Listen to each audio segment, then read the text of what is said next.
Alors Fred, tu vas bien jouer. Avec Adrien Couroub qui vient nous parler de ce France-Italie. Pourquoi C'est mis en place. Là, c'est la danse du daron. Là, c'est danse du daron. Non, Pied mais gauche, pied droit. c'est notre vieux rival qu'on retrouve demain, la vieille rivalité entre la France et l'Italie. Alors, rivalité, plus vraiment, parce que, désolé, mais j'ai pas forcément l'impression, Greg, qu'on boxe dans la même cour que l'Italie aujourd'hui. Quand on regarde par exemple ce qui s'est passé à l'Euro, l'élimination en 8e de finale face à la Suisse, ça nous a donné envie de poser cette question, pourquoi l'Italie n'est plus une grande sélection ?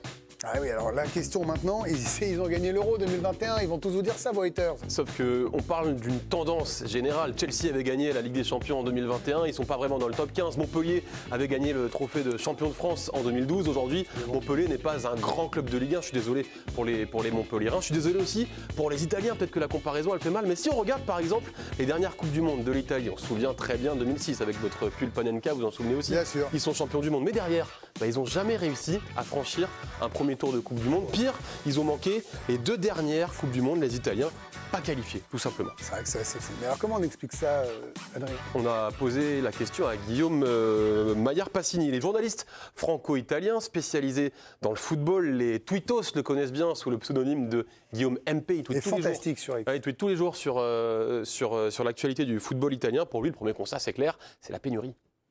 C'est évident que sur le papier, l'Italie n'a plus les Roberto Baggio, n'a plus les Andrea Pirlo, n'a plus les Inzaghi, n'a plus les Buffon et Cannavaro. C'est évident qu'il y a un manque de talent. On va jouer du coup au jeu des 7 différences. Il a parlé de ses compositions d'équipe. On va prendre la composition d'équipe au hasard, évidemment, de la finale de la Coupe du Monde 2006. Et on va comparer à l'équipe qui s'est fait éliminer contre la Suisse. À gauche, vous avez la Coupe du Monde 2006. Alors, juste pour vous préciser, à gauche, sur le banc, on avait Del Piero, De Rossi, Nesta, Inzaghi. Ils ne sont même pas sur la compo. On avait aussi ceux qui avaient arrêté leur carrière internationale, Maldini et Vieri qui étaient encore en activité. À droite, il manque aussi Tonali, qui était suspendu, par exemple. Combien de joueurs italiens, sur l'équipe de droite, qui ont disputé cet Euro, sortaient d'une saison en Ligue des Champions avec leur club? Il n'y en avait que 10 seulement sur les 26 Italiens sélectionnés. Ça représente 38% des joueurs italiens qui avaient disputé la Ligue des Champions et qui derrière ont fait l'Euro. En comparaison avec la France, par exemple, c'est juste le double, 76%. L'Italie n'a plus de grands talents individuels aujourd'hui.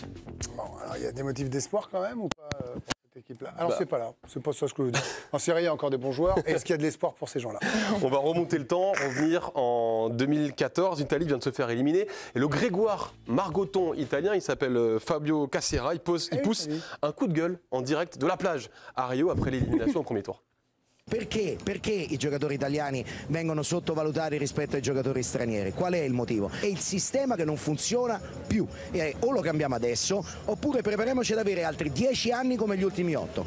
À ce niveau-là, c'est de la prophétie. Les clubs italiens privilégient les étrangers aux Italiens. Ça, c'était il y a 10 ans. Il a dit 10 ans de galère si on ne change pas. Alors aujourd'hui, quel est le constat? Est-ce que les clubs italiens privilégient toujours les joueurs étrangers aux joueurs italiens? On va regarder tout simplement le pourcentage de joueurs italiens qui évoluent en Italie. C'est 36% seulement. Regardez comme c'est loin par exemple de la Liga, de la Bundesliga, ou même de la Ligue 1. Seule la Première Ligue est en dessous. Du coup, on imagine qu'ils s'exportent. Les Italiens qui vont jouer ailleurs, dans les 4 grands championnats, les 4 autres grands championnats, ils sont que 14 tout simplement joueurs italiens à jouer soit en Allemagne, en Angleterre, en Espagne ou bien en France. Alors comment on explique ça? On va retrouver Fabio Caressa, une vidéo qu'il tourne dans son salon. On est 10 ans plus tard, sa fameuse prophétie, la malédiction donc qu'il a portée sur l'Italie. Il est dans son salon, c'est après l'élimination face à la Suisse. 1 demi-million de vues. La vidéo sur YouTube, il y a un excellent doublage signé Victor Coudreau. Sommes-nous sûrs que toutes les familles ont l'argent nécessaire pour envoyer leurs enfants dans des écoles de football? La réponse est celle que je crains. Une première sélection s'opère, une sélection sociale. Alors, première explication, le tarif des écoles de foot en Italie. Vous savez, je viens de Nice, on n'est pas loin de la frontière. Du coup, j'ai pris mon téléphone et j'ai appelé un club italien, pas loin de la frontière, du côté de San Remo, pour savoir combien ça coûtait d'inscrire l'enfant de 6 ans que je n'ai pas, tout simplement. Faites attention quand même quand vous faites ça. Je jouais au foot en Italie. Le prix, c'est 190 € les frais d'inscription. Mais il faut aussi acheter l'équipement, 200 € obligatoire pour jouer durant la saison. Équipement qui change évidemment tous les 100. On rappelle que le niveau de vie médian en Italie, c'est 1549 €. Donc il y a 50% des Italiens qui gagnent plus, mais il y a aussi 50% des Italiens qui gagnent moins. On rappelle aussi qu'en Italie, il n'y a pas de salaire minimum légal et que le gouvernement en place a supprimé l'équivalent du RSA. Bon à rappeler quand même. Bien sûr, ça explique pas tout parce que la licence en France aussi est chère. Autre explication de Fabio Caressa, dans l'absence de talent, la formation italienne serait aussi devenue obsolète. Oui. Les écoles de football doivent produire des footballeurs et non des tacticiens. non dei tattici. Fare gli allenatori Dans grandi. une école, l'éducateur pense d'abord à sa carrière de tacticien. Nelle scuole calcio si fa Assez de philosophes, nous ne parlons que de tactique et pas de technique. tecnica. Non Sans si fa technique, on ne peut plus faire de joueurs. Quando Si nous perdons contre l'Espagne, c'est parce que Nico Williams, nous ne l'avons pas. non lo prendiamo mai. Lamine Yamal, nous ne l'avons pas. Non lo prendiamo mai. Donc en fait, en Italie, on forme d'excellents entraîneurs, C'est vrai. mais on n'arrive plus à former de joueurs parce qu'on leur parle que de la tactique et non pas de la technique. Le problème des entraîneurs, c'est peut-être aussi en Serie A qu'ils ont parfois peur. En tout cas, c'est l'explication de Guillaume Mp.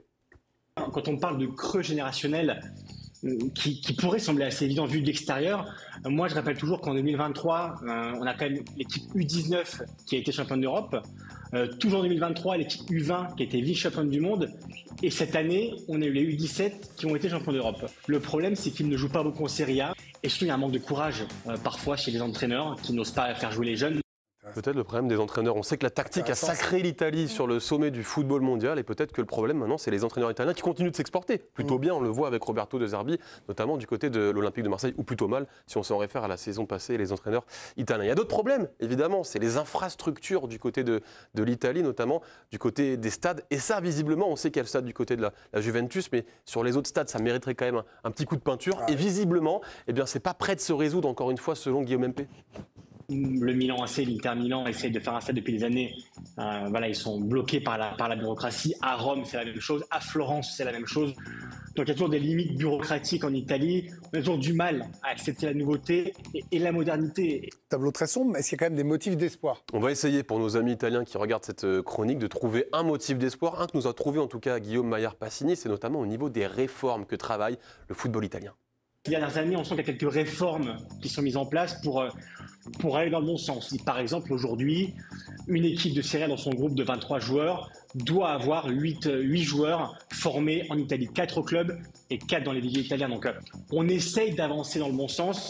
Donc on a de mauvaises infrastructures, on a un football qui est parfois trop cher pour les enfants, on a un jeu qui est centré un peu trop sur les entraîneurs et un peu moins sur la base finalement les joueurs. Et on a donc cette fameuse pénurie de talent. Ça explique pourquoi l'Italie est devenue une petite sélection, non pas une petite nation de foot, mais une petite sélection de foot. Merci Adrien, c'était très complet, très précis, comme chaque soir. Merci à Victor Coudreau qui vous a aidé dans ce pourquoi. En un mot, puis après on a le débat justement sur ça.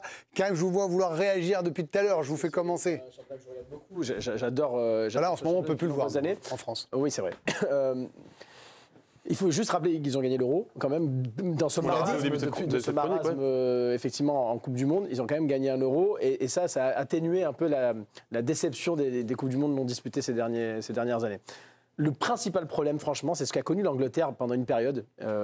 C'est les étrangers qui jouent à la place des Italiens dans les clubs. Il n'y a pas de limitation. Vous le savez, on peut faire une équipe italienne 100% étrangère. Et en Angleterre, c'était le cas dans les années 90, fin des années 90, début 2000.